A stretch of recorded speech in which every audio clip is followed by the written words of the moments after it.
Hello, and welcome to tonight's tale from the old ones. This time, we will be reading Pickman's Model by H.P. Lovecraft. It's a somewhat less-known title, but it's garnered recent popularity due to the Cabinet of Curiosity episode by Guillermo del Toro. So, get comfy, grab a snack, and I hope you enjoy tonight's tale. You needn't think I'm crazy, Elliot. Plenty of others have queerer prejudices than this. Why don't you laugh at Oliver's grandfather, who won't ride in a motor? If I don't like that damned subway, it's my own business. And we got here more quickly anyhow in the taxi. We'd have had to walk up the hill from Park Street if we had taken the car. I know I'm more nervous than I was when you saw me last year, but you don't need to hold a clinic over it. There's plenty of reason, God knows, and I fancy I'm lucky to be sane at all. Why the third degree? You didn't used to be so inquisitive. Well, if you must hear it, I don't know why you shouldn't. Maybe you ought to know, anyhow, for you keep writing me like a grieved parent when you heard I'd begun to cut the art club and keep away from Pickman.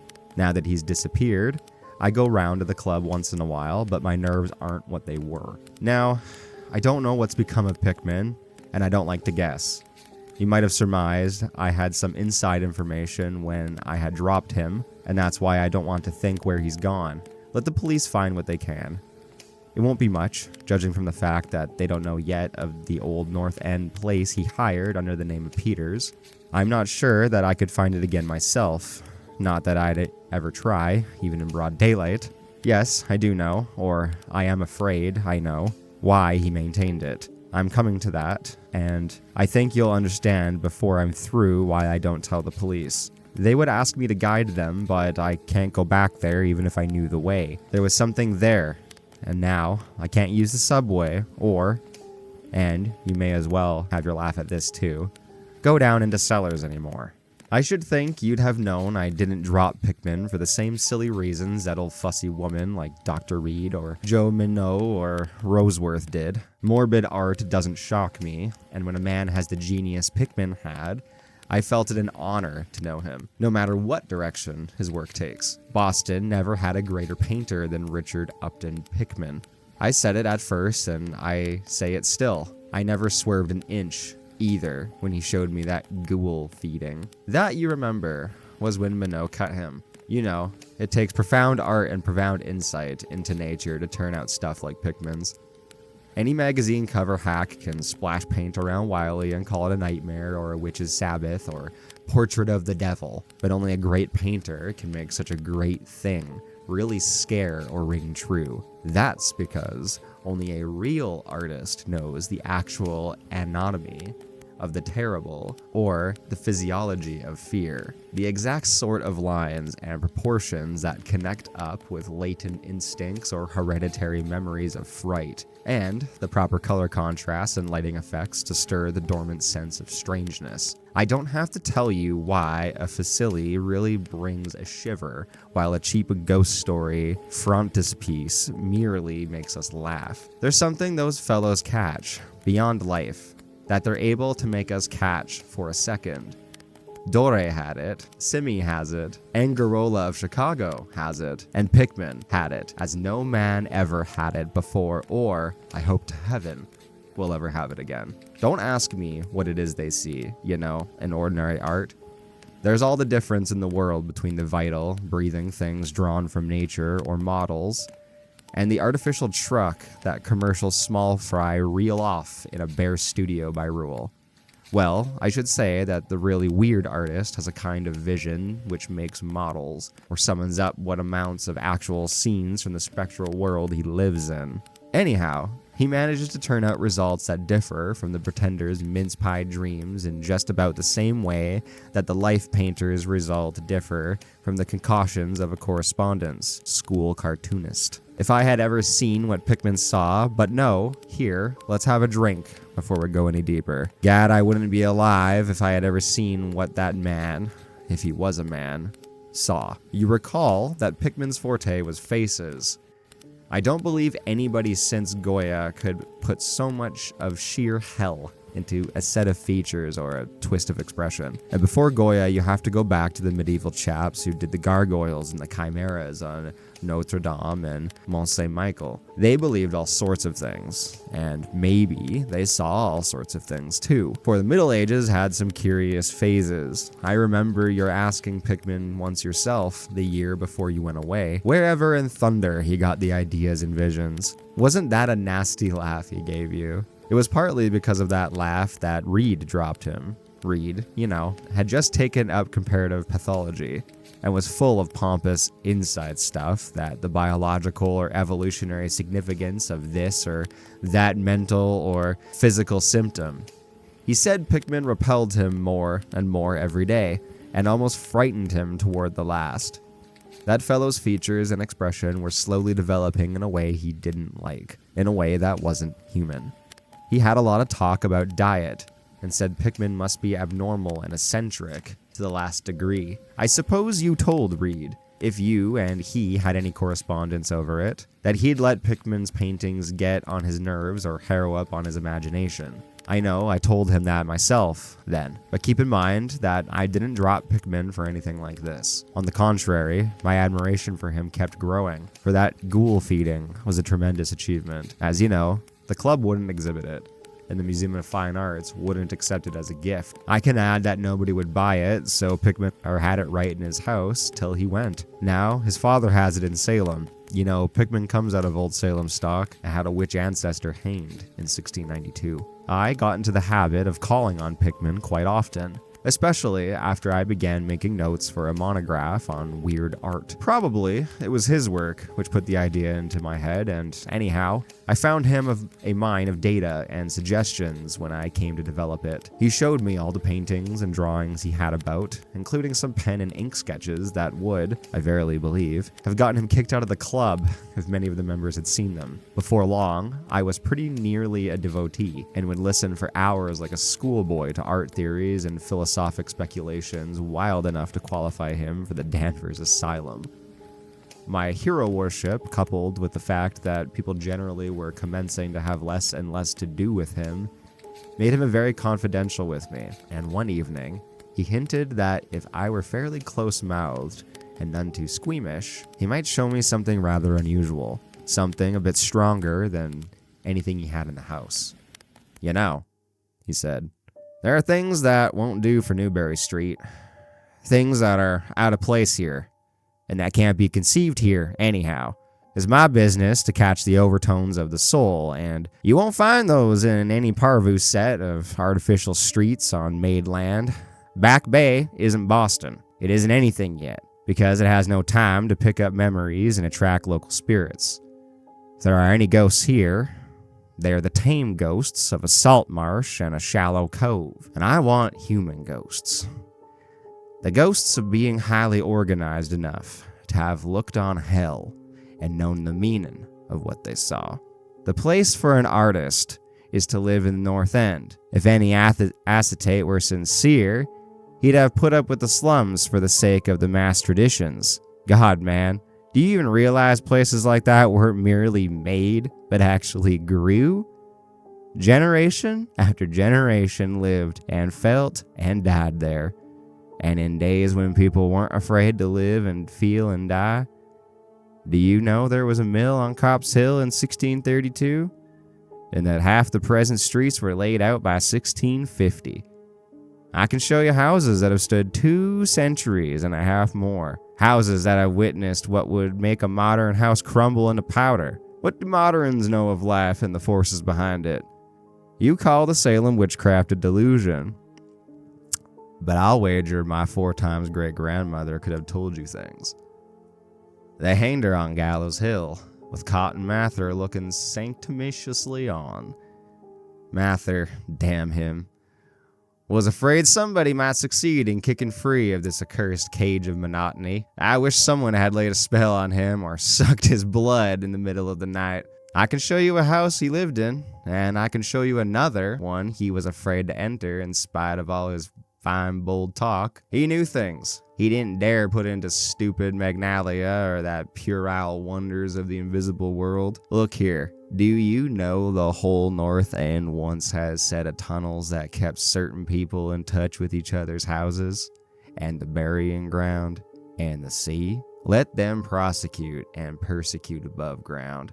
Things went on every day that they couldn't reach, and voices laughed at night that they couldn't place. Why, man, out of 10 surviving houses built before 1700 and not moved since, I'll wager that in 8, I can show you something queer in the cellar. There's hardly a month that you don't read of workmen finding bricked up arches and wells leading nowhere in this or that old place as it comes down.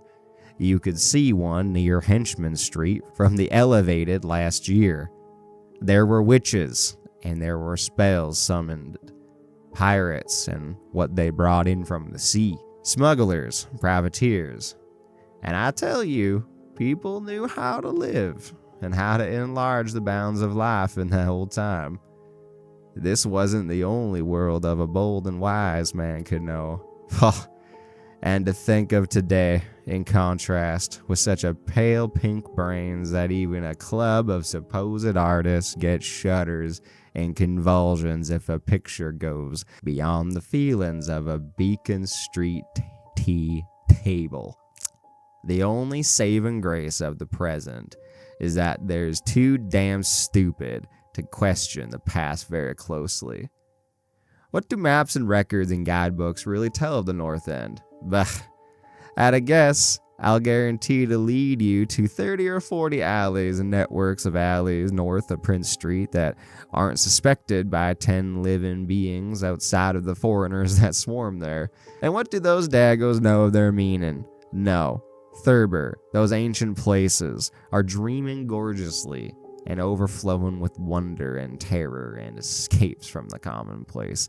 And yet there's not a living soul to understand or profit by them. Or rather, there's only one living soul, for I haven't been digging around in the past for nothing. See here, you're interested in this sort of thing. What if I told you that I've got another studio up there, where I can catch the night spirit of antique horror and paint things that I couldn't even think of in Newbury Street? Naturally, I don't tell those cursed old mains at the club, with Reed, damn him, whispering even as it is that I'm sort of a monster bound down to the toboggan of reverse evolution. Yes, Thurber, I decided long ago that one must paint terror as well as beauty from life. So I did have some exploring in places where I had reason to know terror lives. I've got a place that I don't believe 3 living Nordic men besides myself have ever seen. It isn't so very far from the elevated as distance goes, but it's a centuries away as the soul goes. I took it because of the queer old brick well in the cellar, one of the sort I told you about. The shack's almost tumbling down, so nobody else would live there. And I hate to tell you how little I pay for it. The windows are boarded up, but I like it all the better, since I don't want daylight for what I do. I paint in the cellar, where the inspiration is thickest, but I've other rooms furnished on the ground floor. A Sicilian owns it, and I've hired it under the name of Peters. Now, if you're game, I'll take you there tonight. I think you'd enjoy the pictures, for, as I said, I've let it myself go a bit there. It's no vast tour. I sometimes do it on foot, for I don't want to attract attention with a taxi in such a place.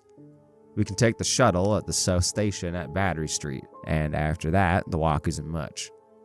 Well, Elliot, there isn't much for me to do after that harangue but to keep myself from running instead of walking for the first vacant cab we could sight. We changed to the elevated at the South Station, and at about 12 o'clock, we had climbed down the streets at Battery Street and struck the old waterfront past Constitution Wharf. I didn't keep track of the cross streets, and I can't tell you yet which it was if we turned up, but I know it wasn't Greeno Lane. When we did turn, it was to climb through the deserted length of the oldest and dirtiest alley I've ever seen in my life, with crumbling-looking gables, broken small-paned windows, and archaic chimneys that stood out half disintegrated against the moonlit sky. I don't believe there were 3 houses in sight that hadn't been standing in Cotton Mather's time. Certainly, I glimpsed at least 2 with an overhang, and once I thought I saw a peaked roof line of the almost forgotten pre-Gamble type, though Antiquarians tell us there are none left in Boston. From that alley, which had a dim light, we turned to the left in an equally silent and still narrow alley with no light at all, and, in a minute, made what I think was an obtuse angled bend towards the right in the dark. Not long after this, Pickman produced a flashlight and revealed an antediluvian 10-paneled door that looked damnably worm-eaten. Unlocking it, he ushered me into a barren hallway with what was once splendid dark oak paneling. Simple, of course, but thrillingly suggestive of the times of Andros and Phipps and the witchcraft. Then he took me through a door to the left, lighted an oil lamp, and told me to make myself at home. Now, Elliot, I am what the man in the street would call fairly hard-boiled. But I'll confess, what I saw on the walls of that room gave me a bad turn. They were his pictures, you know, the ones he couldn't paint or even show in Newbury Street. And he was right when he said he had let himself go. Oh, here, have another drink. I need one anyhow. There's no use in my trying to tell you what they were like, because the awful, blasphemous horror and the unbelievable loathsomeness and moral fator came with the simple touches quite beyond the power of words to classify. There was none of the exotic technique you see in Sidney Syme, none of the trans-Saturnarian landscapes and lunar fungi that Clark Ashton Smith uses to freeze the blood. The backgrounds were mostly old churchyards, deep woods, cliffs by the sea, brick tunnels, ancient paneled rooms, or simple vaults of masonry. Copp's Hill Burying Ground, which could not be many blocks away from this very house, was a favorite scene. The madness and monstrosity lay in the figures in the foreground, for Pickman's morbid art was preeminently one of demonic portraiture. These figures were seldom completely human, but often approached humanity in varying degree. Most of the bodies, while roughly bipedal, had a forward slumping and vaguely canine cast. The texture of the majority was a kind of unpleasant rubberiness. Ugh, I can see them now. Their occupations, well, don't ask me to be too precise. They were usually feeding, I won't say on what. They were sometimes shown in groups in cemeteries or underground passages, and often appeared to be in battle over their prey, or rather, their treasure trove. And what damnable expressiveness Pickman sometimes gave the slightest faces of this charnel loot. Occasionally, the things were shown leaping through the open windows at night, or squatting on the chests of sleepers, worrying at their throats. One canvas showed a ring of them baying about a hanged witch on Gallows Hill, whose dead face held a close kinship to theirs. But I don't get the idea that this was all a hideous business of theme and setting which struck me faint. I'm not a 3-year-old kid, and I've seen much like this before. It was the faces, Elliot, those accursed faces, that leered and slavered out of the canvas with the very breath of life. By God, man, I verily believe they were alive. That nauseous wizard had waked the fires of hell in the pigment, and in his brush had been the nightmare-spawning wand. Give me that decanter, Elliot. There was one thing called the lesson, heaven pity me, that I ever saw it. Listen, you can fancy a squatting circle of nameless dog-like things in a churchyard teaching a small child how to feed like themselves. The price of a changeling, I suppose.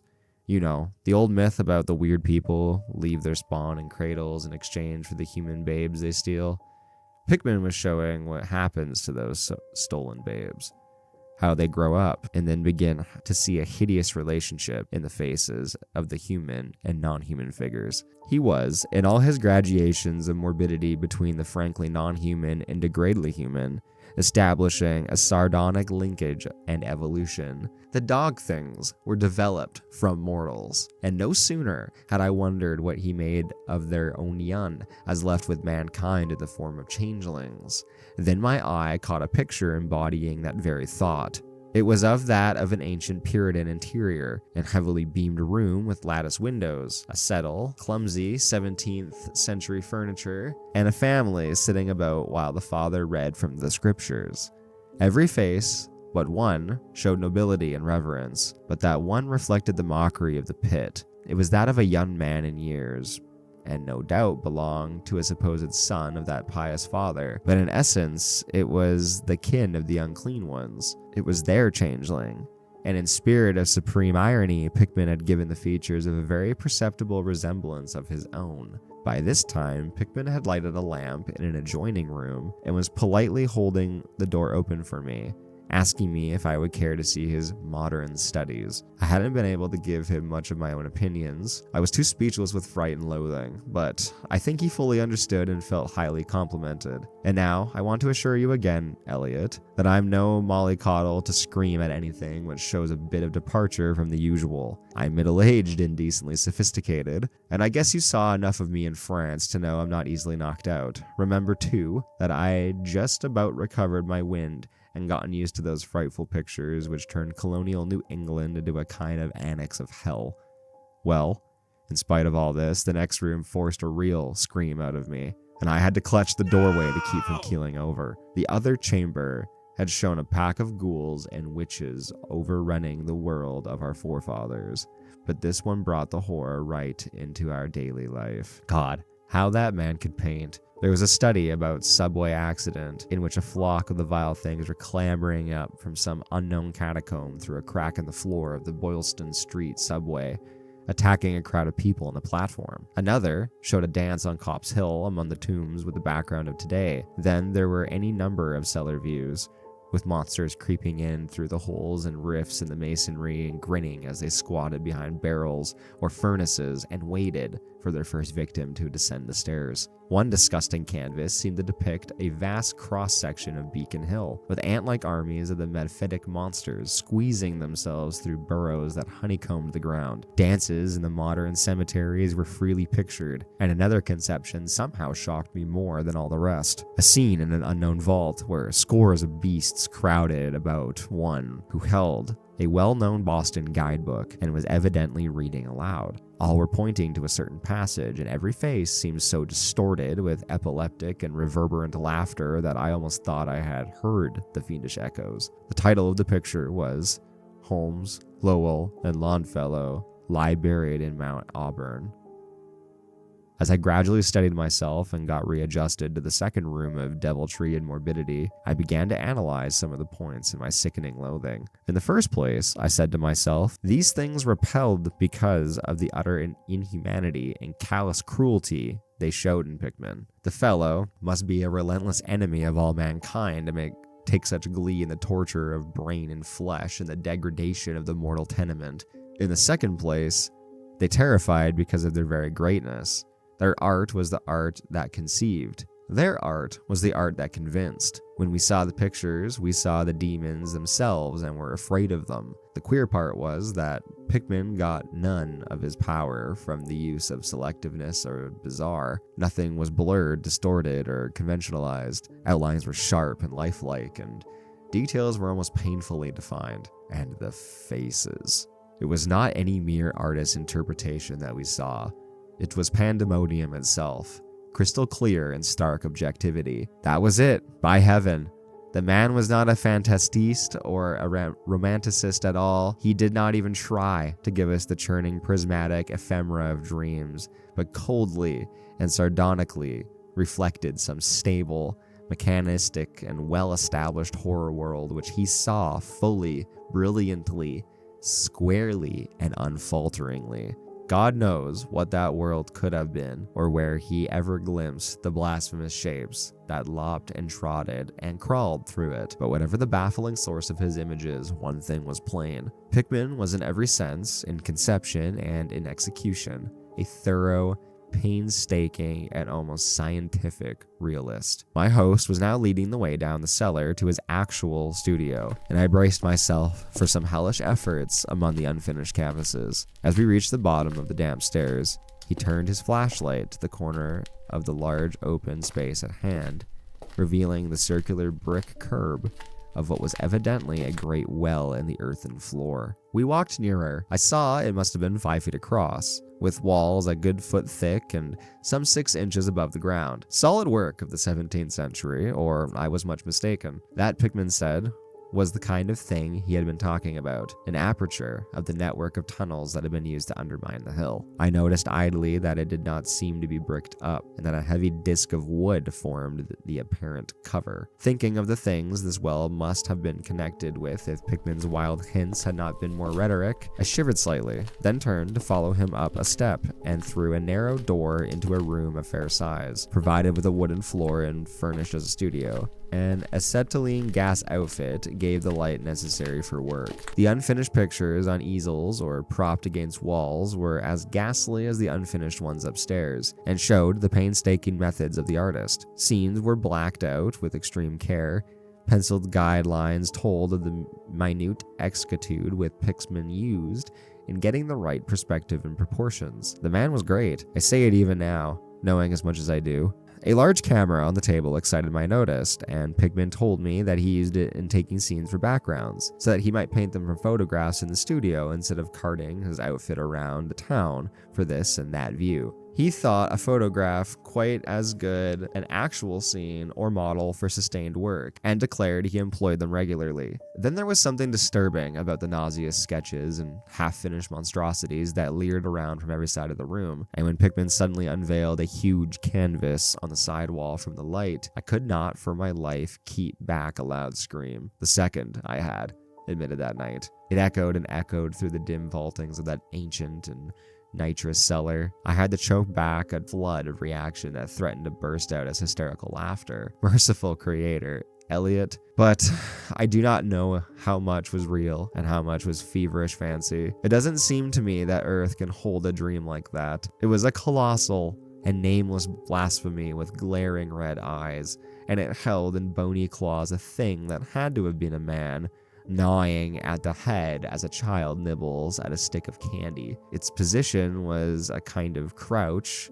As one looked, one felt that at any moment it might drop its present prey and seek a juicier morsel. But damn it all, it wasn't even the fiendish subject that made it such an immortal fountainhead of all panic. Not that, nor the dog face with its pointed ears, bloodshot eyes, flat nose, and drooling lips. It wasn't the scaling claws, nor the mold-caked body, nor the half-hooved feet, none of these, though any of them might have driven an excitable man to madness. It was the technique, Elliot. The cursed, impious, the unnatural technique. As I am a living being, I never elsewhere saw the actual breath of life so fused into a canvas. The monster was there. It glared and gnawed and glared, and I knew that only a suspension of nature's laws could ever let a man paint a thing like that without a model, without some glimpse of the netherworld which no mortal unsold to the fiend has ever had. Pinned with a thumbtack to a vacant part of the canvas was a piece of paper now badly curled up. Probably, I thought, a photograph from which Pickman meant to paint a background as hideous as the nightmare it was to enhance. I reached to uncurl it and looked at it, when suddenly I saw Pickman start as if shot. He had been listening with a peculiar intensity ever since my shocked scream had waked unaccustomed echoes in the dark cellar, and now he seemed struck with a fright which, though not comparable to my own, had in it more of the physical than the spiritual. He drew a revolver and motioned me to silence, then stepped out of the main cellar and closed the door behind him. I think I was paralyzed for an instant. Imitating Pickman's listening, I fancied I heard a faint scurrying sound somewhere, and a series of squeals or beats in a direction I couldn't determine. I thought of huge rats and shuddered. Then there came a subdued sort of clatter which somehow set me in a goose flesh, a furtive, groping kind of clatter that I can't attempt to convey what I mean in words. It was like a heavy wood falling on stone or brick. Wood on brick? What did that make me think of? It came again, louder. There was a vibration as if the wood had fallen, farther than it had fallen before. After that followed a sharp grating noise, a shouted gibberish from Pickman, and the deafening discharge of all 6 chambers of a revolver, fired spectacularly as a lion tamer might fire in the air for effect. A muffled squeal or squawk and a thud, then more wood and brick grating, a pause, and the opening of the door, at which I confess I started violently. Pickman reappeared with his smoking weapon, cursing the bloated rats that infested the ancient well. "The deuce knows what they eat, Thurber," he grinned. For those archaic tunnels touch Graveyard and Widgeden and Seacoast. But for wherever it is, they must have run short. For they were devilishly anxious to get out. Your yelling stirred 'em up, I fancy. Better be cautious in these old places. Our rodent friends are the one drawback, though I sometimes think they're a positive asset by the way of atmosphere and color.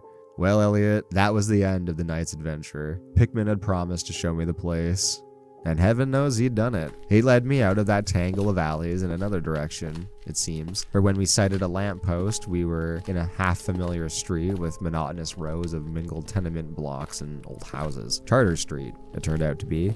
But I was too flustered to notice just where we hit it. We were too late for the elevated and walked back down through the Hanover Street. I remember that walk. We switched from Tremont up Beacon, and Pickman left me at the corner of Joy, where I turned off. I never spoke to him again. Why did I drop him? Don't be impatient. Wait till I ring for my coffee. We've had enough of the other stuff, but I need one more thing. No, it wasn't the paintings I saw in that place, though I'll swear they were enough to get him ostracized in 9/10 of the homes and clubs of Boston. And I guess you won't wonder now why I have to steer clear of subways and cellars. It was something I found in my coat the next morning. You know, the curled up paper tacked to the frightful canvas in the cellar. The thing I thought was a photograph of some scene he meant to use as a background for that monster. That last scare had come while I was reaching to uncurl it, and it seems I had vacantly crumpled it into my pocket. But here's the coffee. Take it black, Elliot, if you're wise. Yes, that paper was the reason I dropped Pickman, Richard Upton Pickman, the greatest artist I have ever known, and the foulest being that ever leaped the bounds of life into the pits of myth and madness. Elliot, old Reed was right. He wasn't strictly human. Either he was born in a strange shadow, or he'd found a way to unlock the forbidden gate. It's all the same now, for he's gone back into the fabulous darkness he loved to haunt. Here, let's have the chandelier going. Don't ask me to explain, or even conjecture what I had burned. Don't ask me either what lay beyond that mole-like scrambling Pickman was so keen to pass off as rats. There are secrets, you know, which might have come down from old Salem times, and Cotton Mather tells even stranger things. You know how damned lifelike Pickman's paintings were? How we all wondered how he got those faces? Well, that paper wasn't a photograph of any background, after all. What it showed was simply the monstrous being he was painting on that awful canvas. It was the model he was using, and its background was merely the wall of the cellar studio in minute detail. But by God, Elliot, it was a photograph from life.